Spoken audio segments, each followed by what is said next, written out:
हम लाए हैं वो कहानियां जो नींद छीन लेती हैं और रूह तक को हिला देती है। हर एपिसोड में होती है हमारी मेहनत, सिर्फ आपके लिए। तो शुरू करने से पहले एक आखिरी मौका, लाइक करो, शेयर करो और सब्सक्राइब करना मत भूलना, क्योंकि अगली बार शिकार शायद आप हो। तो चलिए शुरू करते हैं आज की खौफनाक सीरीज का एपिसोड एक। कुछ घर दीवारों से नहीं, रहस्यों से बने होते हैं। कुछ खामोशियां सिर्फ सुकून नहीं, चेतावनी होती है। और जब कोई जगह बहुत ज्यादा शांत लगे तो समझ लेना कि वहां कुछ जरूर छुपा है, क्योंकि हर घर घर नहीं होता। कुछ घर इंतजार करते हैं ताजे कदमों का, नए सांसों का, क्योंकि उन्हें सिर्फ किराएदार नहीं, शिकार चाहिए। ये सिर्फ एक कहानी नहीं, ये एक दस्तावेज है उस डर का जो दीवारों में पलता है। और अब ये दस्तावेज खुलने वाला है। अब कहानी शुरू होती है। Title: welcome to home. Episode 1। घर में स्वागत है। शहर की भीड़ भाड़ और भाग दौड़ से थके हुए लोग जब किसी शांत जगह की तलाश करते हैं तो अक्सर वे ये भूल जाते हैं कि शांत जगहें हमेशा सुरक्षित नहीं होती। शांति के नीचे क्या छुपा है ये तब तक समझ नहीं आता जब तक वो हमें निगल न ले। यही सोच उस दिन आरव के जहन में बिल्कुल नहीं थी। जब उसने वो किराए का मकान देखा था, एक साधारण सा मकान, शहर से बाहर, एक पुराने मोहल्ले के किनारे पर, जहां सड़कें धूल से अटी पड़ी थीं और हर कोना जैसे किसी अजीब उदासी से ढका था। स्थान: खारी बस्ती, पश्चिमी महाराष्ट्र का एक छोटा सा कस्बा। यहां न कोई हाईवे, न मॉल, न रेस्टोरेंट्स, सिर्फ दो पान की दुकानें, एक मंदिर और पुराने जमाने की बनी हुई लाइन से लगी छोटी छोटी कॉलोनीज। इन्हीं में एक है कमला निवास। ये घर न बहुत पुराना था, नहीं बहुत नया। 90 के दशक में बना एक कॉम्पैक्ट घर जिसमें 3 कमरे थे, एक हॉल, एक बेडरूम और एक किचन। लेकिन उस घर की खामोशी किसी कब्र की तरह लगती थी। कोई दरार नहीं थी दीवारों में, कोई अजीब आवाज नहीं, पर फिर भी कुछ था जो अपनी मौजूदगी दर्ज करवा रहा था। आरव और अनया, एक नव विवाहित जोड़ा, इस कस्बे में नौकरी के कारण आया था। आरव को एक स्थानीय स्कूल में गणित पढ़ाने का मौका मिला था, और अनया, जो एक फ्रीलांस आर्टिस्ट थी, नए माहौल में कुछ शांति पाकर अपनी आर्ट को और निखारना चाहती थी। पहली मुलाकात, जब वे पहली बार कमला निवास देखने पहुंचे, उस दिन शाम का वक्त था। सूरज ढल रहा था और आसमान नारंगी से हल्का सलेटी हो गया था। घर के दरवाजे पर एक अधेड़ उम्र की औरत खड़ी थी, कमलाबाई, मकान मालकिन। उसने चाबी देते हुए कहा, घर बहुत सालों से खाली था, कोई टिकता नहीं यहां, लेकिन आप लोग अच्छे लगते हो। आरव ने हंसते हुए पूछा, क्यों, कोई नहीं टिकता? कमलाबाई ने बिना आंखें मिलाए कहा, लोग अपने अपने डर लेके आते हैं, घर तो सबका स्वागत करता है। यह बात अजीब थी, लेकिन उन्होंने ज्यादा नहीं सोचा। किराया सस्ता था, लोकेशन ठीक थी, और उन्हें जल्दी फैसला लेना था। पहला दिन, शिफ्टिंग के बाद जब वे पहली बार उस घर में रात गुजारने वाले थे, उस दिन हल्की बारिश हो रही थी। खिड़कियों पर बूंदों की टप टप और बाहर कुत्तों के भौंकने की आवाजें मिलकर एक विचित्र संगीत बना रही थी। रात को लगभग 2 बजे अनया की नींद अचानक खुली। उसके कानों में एक धीमी सरसराहट सी गूंज रही थी, जैसे कोई दीवारों के पीछे चल रहा हो। उसने आरव को जगाया। कुछ आवाज आ रही है दीवार के पीछे से, उसने कहा। आरव ने सुनने की कोशिश की, लेकिन उसे कुछ नहीं सुनाई दिया। वो बोला, शायद चूहा होगा, पुराना घर है, होता है। लेकिन आन्या ने धीरे से कहा, नहीं, ये आवाज किसी के पैरों की है, नंगे पैरों की।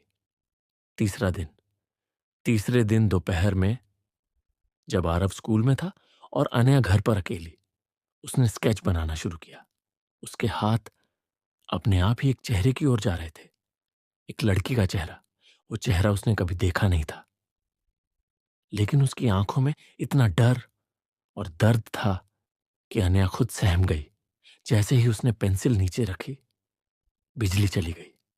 कुछ पल बाद घर की घड़ी ने एक जोरदार टिक की आवाज के साथ चलना बंद कर दिया, और तभी सामने की खिड़की अपने आप खुली, बिना हवा के, बिना किसी ताकत के। खिड़की के पार सामने की बिल्डिंग की छत पर एक सफेद कपड़े में लिपटी आकृति खड़ी थी। उसका चेहरा नहीं दिख रहा था, लेकिन वो एक तक उसी ओर देख रही थी। अनया ने जैसे ही नजरें हटाई, वो आकृति गायब हो गई। अगली रात रात को जब आरव और अनया सो रहे थे, अचानक उनके बेडरूम का दरवाजा अपने आप खुल गया। पहले धीमे से छर्र छर्र की आवाज आई, फिर खुद ब खुद दरवाजा धीरे धीरे खुला।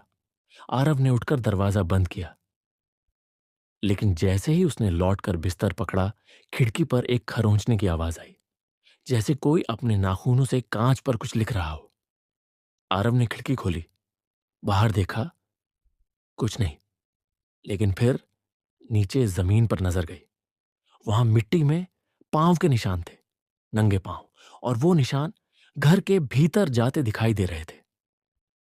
हफ्ते के अंत में अब तक घर की खामोशी एक बोझ बन चुकी थी। अनया ने एक रात सपना देखा। वो उसी लड़की के चेहरे को देख रही है जिसे उसने स्केच किया था, लेकिन इस बार लड़की बोल रही थी। वो कह रही थी, तुम यहां क्यों हो? यहां से जाओ, ये मेरा घर है।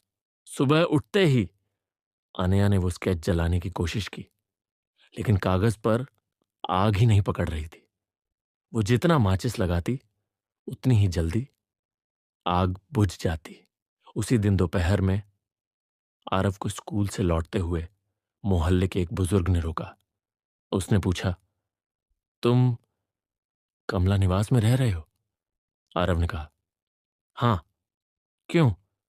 बुजुर्ग बोले, तुम्हें नहीं पता, उस घर में 5 साल पहले एक लड़की की मौत हुई थी। नाम था कविता। अकेली रहती थी। एक दिन किसी ने खिड़की से देखा कि वो दीवार की तरफ मुंह करके खड़ी है और कुछ बड़बड़ा रही है। फिर वो गायब हो गई। बस उसके कपड़े मिले थे। आरव के चेहरे का रंग उड़ गया। वो सीधा घर भागा और देखा, अनया वही स्केच फिर से बना रही है, बिना जाने कि वो क्या बना रही है। उस रात घर की सारी बत्तियां एक साथ बंद हो गईं। मोबाइल का नेटवर्क गायब, और दीवारों पर अजीब निशान उभरने लगे, जैसे नाखूनों से कुछ लिखा गया हो। वेलकम, गो बैक, माइन, जैसे शब्द धीरे धीरे रेंगते हुए उभर रहे थे। और तभी अनया की चीख सुनाई दी। आरव दौड़कर उसके पास पहुंचा। वो बेडरूम के कोने में बैठी थी, कांपती हुई। उसने कहा, वो यहां थी। उसने मेरा हाथ पकड़ा। वो मुझ में घुसना चाहती है।